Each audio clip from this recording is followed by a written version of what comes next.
Shalom saudara yang diberkati Tuhan kita Yesus Kristus. Amsal 22 ayat 9. Orang yang baik hati akan diberkati karena ia membagi rezekinya dengan si miskin. Jadi ini adalah salah satu ciri daripada orang-orang yang dikatakan baik hati, yaitu ia suka berbagi dengan si miskin. Ia tidak pelit, ia tidak kikir, tapi ia suka berbagi kepada orang-orang susah. Dan tentunya ia akan diberkati menurut Alkitab.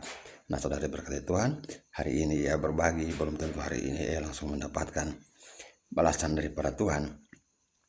Tetapi satu hal terbaik bahwa ia akan diberkati, yang artinya bahwa sepanjang jalan hidup orang-orang yang berbagi dengan sesama akan ada pertolongan, akan ada kemudahan demi kemudahan, akan selalu senantiasa diberkati Tuhan. Sebab Alkitab juga mencatat bahwa orang yang berbagi dengan orang-orang susah itu sebenarnya ia memiutangi Tuhan. Jadi Tuhan berhutang kepada orang-orang baik hati yang suka berbagi kepada si miskin. Dan saudara berkati Tuhan, jika saudara terus melakukan ini dan dalam hidup saudara bertemu dengan orang-orang yang tidak percaya kepada Allah, tetapi hidupnya lebih baik, tidak percaya kepada Yesus, tapi pangkatnya lebih baik, jabatannya lebih baik. Kita dididik, diajar untuk kita tidak iri kepada mereka, tetapi kita tetap taat senantiasa kepada Tuhan, karena masa depan sungguh ada dan harapanmu tidak akan hilang. Itu tercatat dalam Amsal 23 ayat 17 dan 18. Janganlah hatimu iri kepada orang-orang yang berdosa. Orang berdosa adalah orang-orang yang tidak percaya kepada Tuhan, yang tidak tahu beribadah kepada Tuhan, orang-orang jahat, orang-orang yang tidak peduli dengan sesama.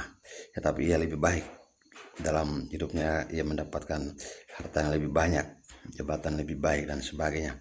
Kita dididik, diajar untuk tidak sombong, tidak iri kepada mereka, tapi kita tetap takut kepada Tuhan senantiasa, karena masa depan sungguh ada dan harapanmu tidak akan hilang. Karena hal-hal baik itu sungguh ada yang sudah sungguh ada bagi orang-orang yang takut kepada Tuhan dan juga yang tidak membenci sesamanya, tidak iri kepada sesamanya. Dan harapan daripada orang-orang yang takut akan Tuhan akan tetap ada, tersedia, dan tentunya bisa diterima oleh setiap orang yang takut kepada Tuhan.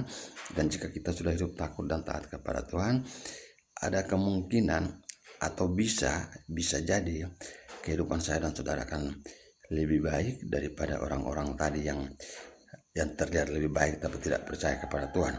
Jadi orang-orang yang hidup baik hati, takut kepada Tuhan, dan tidak membenci sesama bisa menjadi orang-orang yang lebih unggul daripada orang-orang berdosa yang tidak taat.